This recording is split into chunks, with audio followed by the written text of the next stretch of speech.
നേപ്പാളിൽ കനത്ത നാശം വിതച്ച മിന്നൽ പ്രളയത്തിലും ഉരുൾപൊട്ടലിലും വലയുന്ന സഹോദര രാജ്യത്തിന് താങ്ങാവുകയാണ് ഭാരതം. പ്രളയത്തിൽ കൊല്ലപ്പെട്ടവരുടെ എണ്ണം ഉയർന്നുകൊണ്ടിരിക്കെ ദുരന്തമുഖത്തേക്ക് അത്യാവശ്യ മരുന്നുകളും ദുരിതാശ്വാസ സാമഗ്രികളുമായി വ്യോമസേനയുടെ വിമാനങ്ങൾ നേപ്പാളിൽ എത്തിക്കഴിഞ്ഞു. പ്രളയത്തിൽ കാണാതായ നൂറുകണക്കിന് ആൾക്കാരിൽ 300ഓളം ഭാരതീയർ ഉണ്ടെന്നാണ് വിവരം. നേപ്പാളിൽ കുടുങ്ങിയ മലയാളികൾ അടക്കമുള്ളവരെ തിരിച്ചെത്തിക്കാനുള്ള നടപടികളും ആരംഭിച്ചു കഴിഞ്ഞു.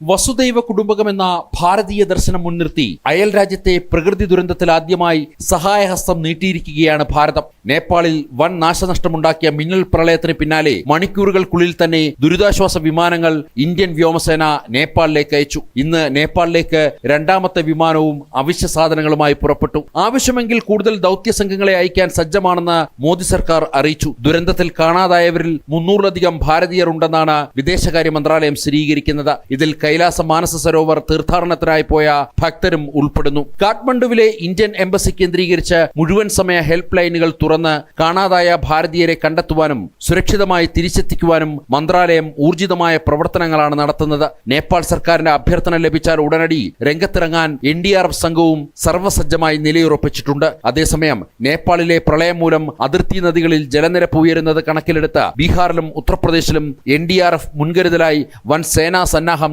निलयuropपिचिट्टुंड।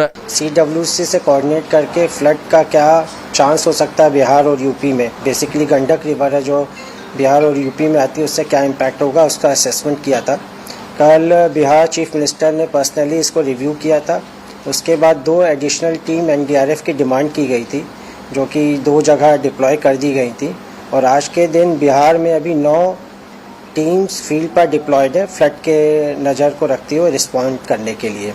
ഭാരതത്തിലും കൺട്രോൾ റൂമുകൾ തുറന്നിട്ടുണ്ട്. അയൽ രാജ്യങ്ങളുടെ പ്രയാസത്തിൽ കൃത്യസമയത്ത് താങ്ങായി നിൽക്കുന്ന പ്രധാനമന്ത്രി നരേന്ദ്രമോദിയുടെ നയതന്ത്ര പ്രതിബദ്ധതയാണ് ഈ അതിവേഗ സഹായത്തിലൂടെ ഒരിക്കൽ കൂടി ലോകം കാണുന്നത്. ജനം, ഡൽഹി.